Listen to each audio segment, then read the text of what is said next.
Jumpa kembali para sahabat semua. Jangan lupa waras berpikir untuk bangsa.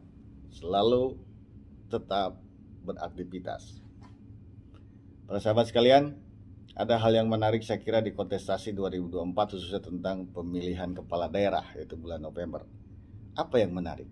Yang menarik adalah siapa sesungguhnya besok yang menjadi lembaga yang diberikan kewenangan untuk menyelesaikan perselisihan perolehan suara di pilkada. Kita tahu semua, pasca pilkada, gelombang tsunami terkait dengan masalah komplain terhadap hasil itu hampir seluruh kontestan atau peserta kontestasi pemilihan kepala daerah.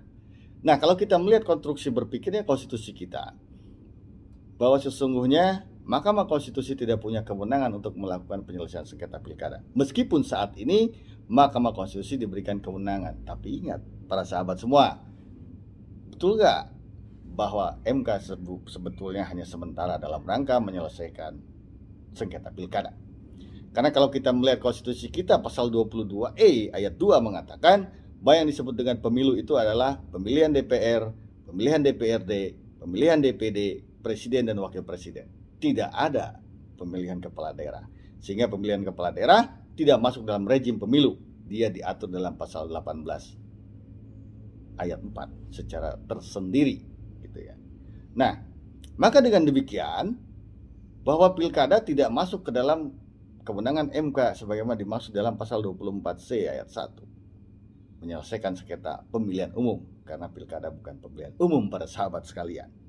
Nah, kemudian pertanyaannya, lantas ke depan bagaimana? Apakah ini tidak akan menimbulkan riak-riak kecil, bahkan mungkin gelombang tsunami yang cukup besar?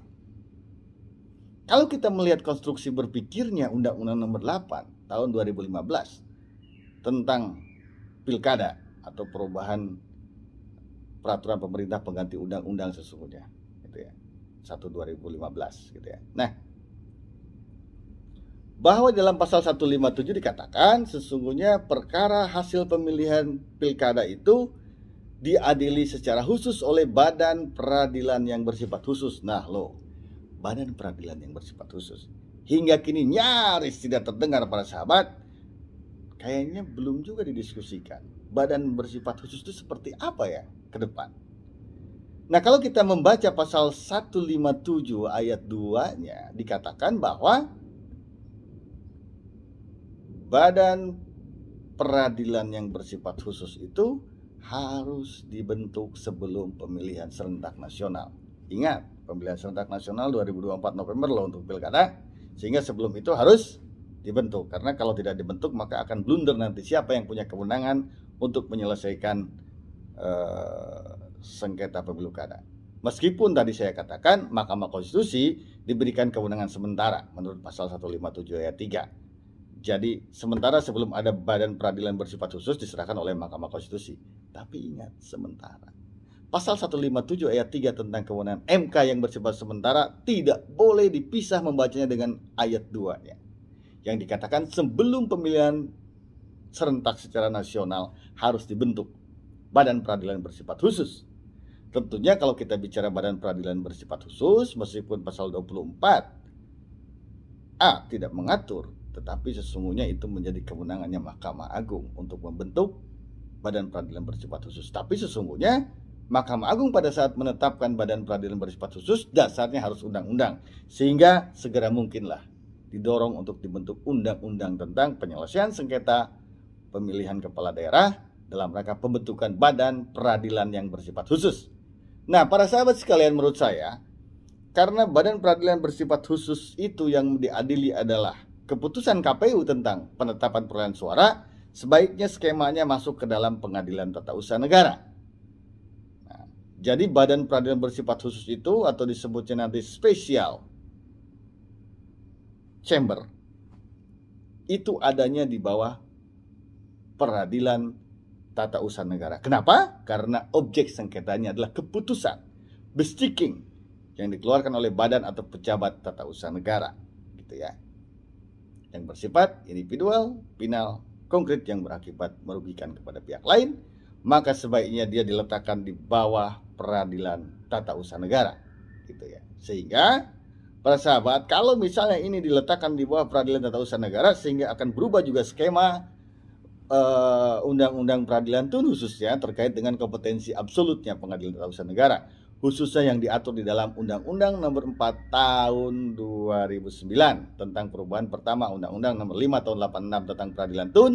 Karena di dalam pasal 2 tadi disebutkan pengecualiannya, bahwa Pengadilan Tun tidak berwenang memeriksa memutus sengketa penetapan Komisi Pemilihan Umum terkait dengan pemilihan umum di pusat maupun di daerah. Maka itu harus dikecualikan, gitu ya. Apalagi kita tahu tadi kalau konsepnya adalah badan peradilan yang bersifat khusus, maka clear betul bahwa pilkada bukan bagian dari rejim pemilihan umum. Para sahabat sekalian, memang secara historis orkestrasi tentang kewenangan siapa yang akan menyelesaikan sengketa perolehan suara pilkada ini agak menarik. Kenapa? Karena pertama, sebetulnya kalau kita melihat di dalam Undang-Undang Nomor 32 Tahun 2004 tentang pemerintahan daerah, khususnya diatur oleh pasal 106, itu menjadi kewenangannya Mahkamah Agung.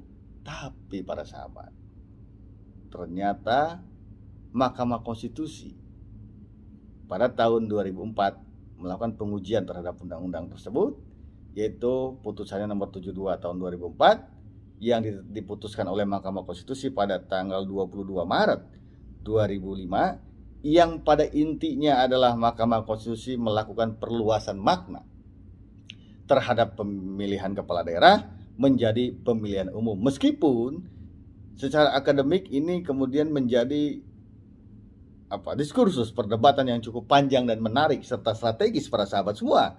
Kenapa? Karena putusan MK nomor 72 tahun 2004 itu sesungguhnya bisa menabrak pasal 22E ayat 2, karena pilkada bukan bagian rejim dari pemilihan umum. Karena pilkada diatur dalam pasal 18 ayat 4, dia bukan bagian dari rejim pemilihan umum. Tetapi para sahabat, dalam perjalanannya kemudian terjadi pergeseran dari Mahkamah Agung ke Mahkamah Konstitusi karena tafsir tersebut. Maka Undang-Undang 23 tahun 2004 itu mengalami perubahan. Perubahannya adalah Undang-Undang 12 tahun 2008 yang melahirkan pasal 236C maksud saya, yang memberikan kewenangan kepada Mahkamah Konstitusi untuk menguji pilkada. Meskipun kemudian MK memutuskan kembali tahun 2013 melalui putusannya nomor 97 terkait dengan pengujian peraturan perundang-undangan, maka MK mengatakan dirinya atau Mahkamah Konstitusi inkonstitusional ketika menguji atau menyelesaikan perkara perolehan suara pemilihan kepala daerah. Maka MK tidak lagi memiliki kewenangan.